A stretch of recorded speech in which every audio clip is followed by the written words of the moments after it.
Hello and welcome all of you. इस lecture में हम स्टडी करेंगे कोफिशिएंट ऑफ रेस्टिट्यूशन और कोफिशिएंट ऑफ रेजिलेंस, जिसको हम रिप्रेजेंट करते हैं ई के द्वारा। हमने लास्ट वीडियो में कोलिजन के बारे में पढ़ा था और कोलिजन की टाइप्स के बारे में, इलास्टिक कोलिजन और इनइलास्टिक कोलिजन। लेकिन डेली लाइफ में यदि हम रियल ऑब्जेक्ट्स के बीच में कोलिजन की बात करते हैं तो ना ही तो कोई कोलिजन परफेक्टली इलास्टिक होता है और ना ही कोई कोलिजन परफेक्टली इनइलास्टिक होता है। जो इस प्रकार के जो कोलिजन जो होते हैं उनको हम क्या कहते हैं, semi elastic collision. These are called semi elastic collisions और सेमी इलास्टिक और इम्परफेक्ट कोलिजन। इस प्रकार के collision which are neither perfectly elastic neither perfectly inelastic, इनको हमने क्या नाम दे दिया, सेमी इनइलास्टिक कोलिजन। नाउ ये जो हमारे पास में कंसेप्ट है कोफिशिएंट ऑफ रेस्टिट्यूशन, जिसको हम रिप्रेजेंट करते हैं ई के द्वारा, एक्चुअली ये हमें क्या बताएगा, degree of elastic collision. We can say that it decides the degree of collision, कि कोई कोलिजन कितना इलास्टिक है या कितना इनइलास्टिक कोलिजन है, right. So we can say that degree of elasticity of a collision, degree of elasticity of a collision is decided by this factor E.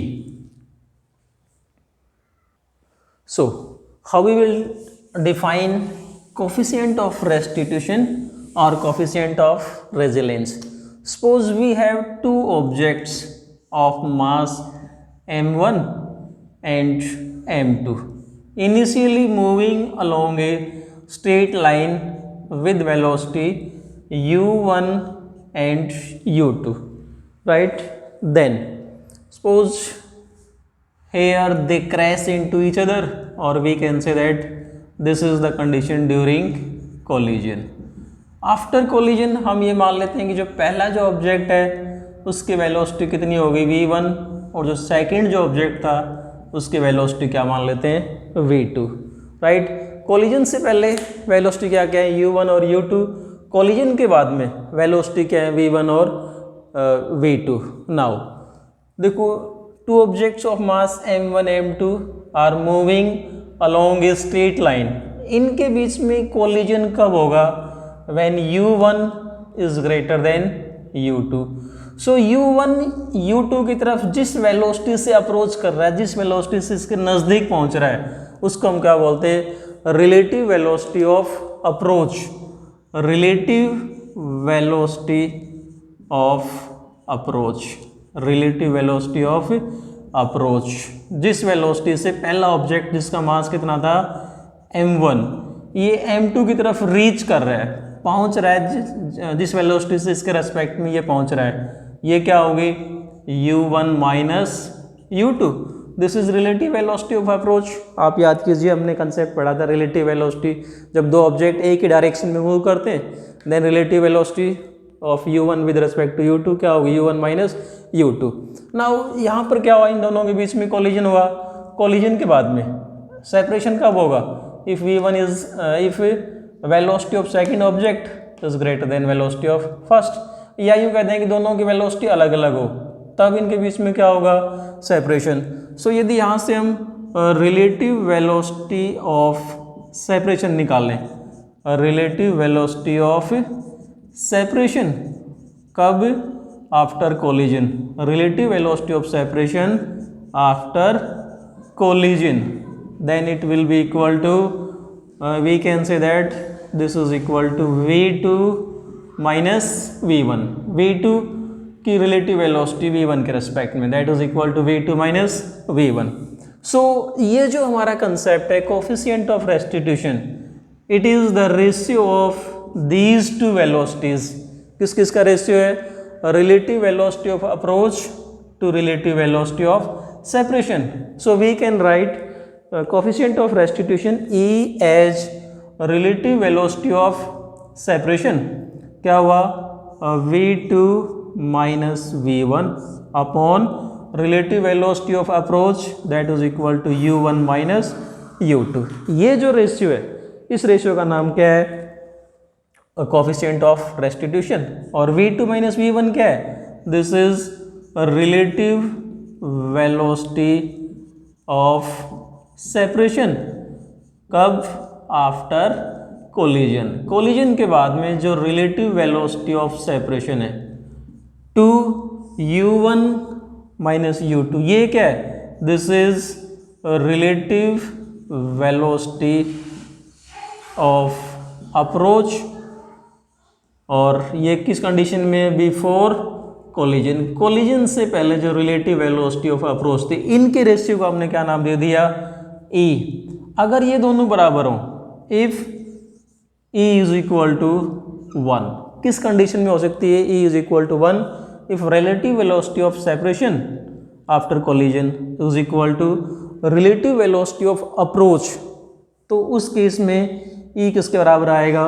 1। If e is equal to 1 then this type of collision is called perfectly elastic collision. यदि e की value 1 हो तो इस प्रकार के collision को हम क्या कहते हैं? Perfectly elastic collision.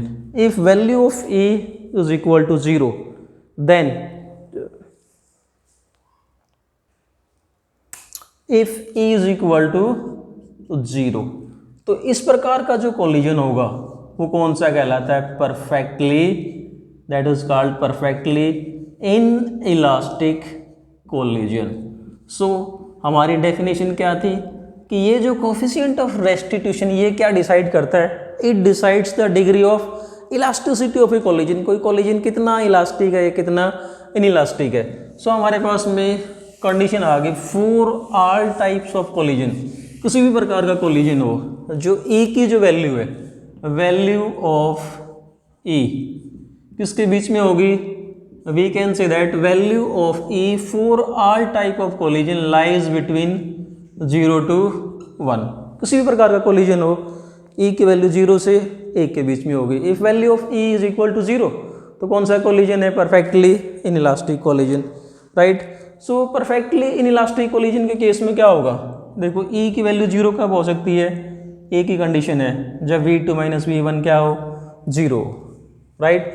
If we can say that e is equal to 1, तो उस केस में e is equal to 0। If e is equal to 0 then v2 minus v1 को क्या होना पड़ेगा? 0, और we can say that v2 is equal to v1।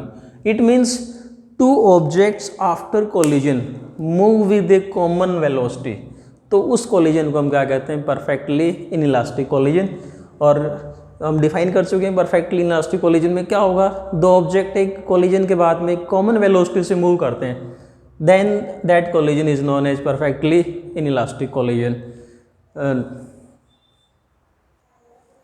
Perfectly inelastic को हम इस प्रकार से समझ सकते हैं कि मान लो ये हमारे पास में दो ऑब्जेक्ट थे, जैसे हमने पहले डायग्राम बनाया था, first object and this is second object. पहले की वेलोसिटी u1, दूसरे की वेलोसिटी u2, और कोलिजन के बाद में these two object stick to each other and move with a common velocity v, then this type of collision becomes perfectly inelastic collision. So on the basis of e के base के ऊपर हम क्या कर सकते हैं? We can decide the degree of elasticity. So perfectly elastic collision value of e is equal to 1, perfectly inelastic value of e is equal to 0 for all types of collision. इसके अलावा ये कहते हैं कि फॉर ऑल कोलिजन्स, किसी भी प्रकार का कोलिजन हो, e की वैल्यू कहाँ से कहाँ तक आएगी? 0 से 1 के बीच में आएगी। सो ये था हमारे पास में concept coefficient of restitution. Thanks.